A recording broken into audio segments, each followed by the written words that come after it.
Est-ce qu'on se pose souvent la question, c'est quoi la femme?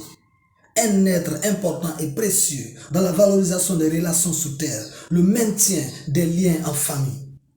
C'est d'autant le plus beau cadeau que Dieu a offert à Adam. Elle est comme une nation, un État qui entreprend et entretient des relations avec d'autres nations.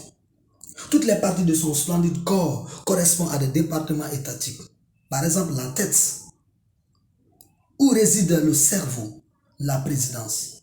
C'est de là que naissent les plus grandes idées de projets, de décisions d'intention, d'invention, d'action, de prétention, de précaution, de prévention, d'interdiction, d'interpellation, d'interprétation, d'interaction, d'interdication et d'intervention.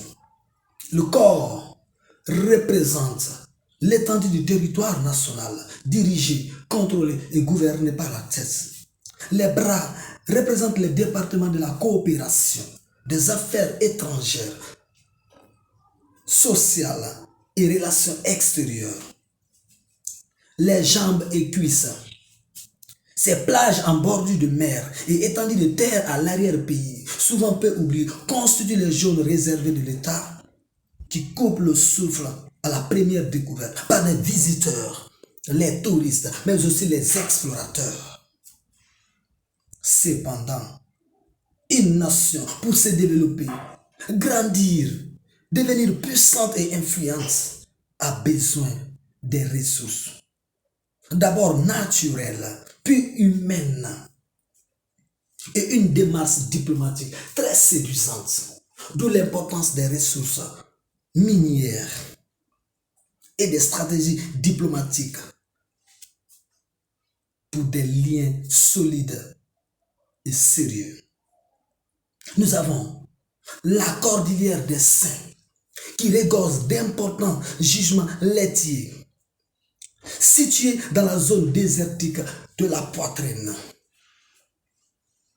est très souvent convoitée par des sociétés d'exploitation minière pour des rendements fiables à la nation.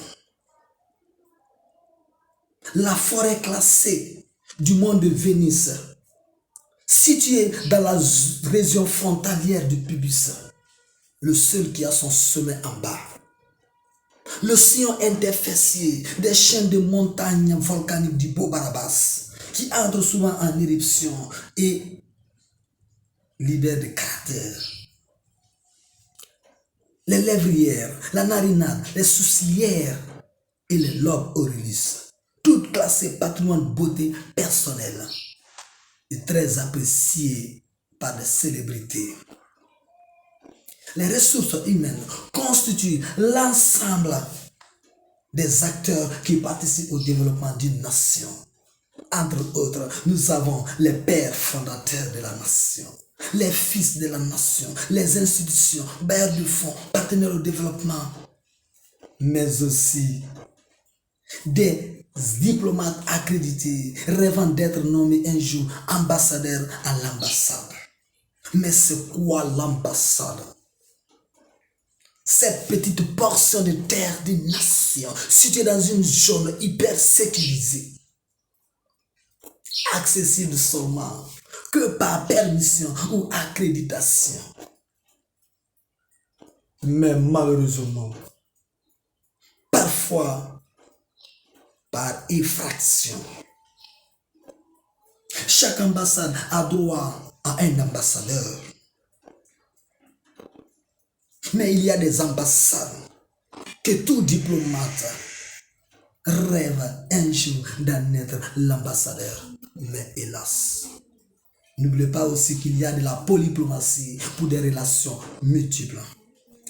En attendant que vous compreniez c'est quoi la femme, je m'en vais vous dire simplement que c'est juste une carte postale qui se vise avec les yeux. Mais c'est dans l'esprit, Yordanément, le voisin de la voisine. Je vous remercie.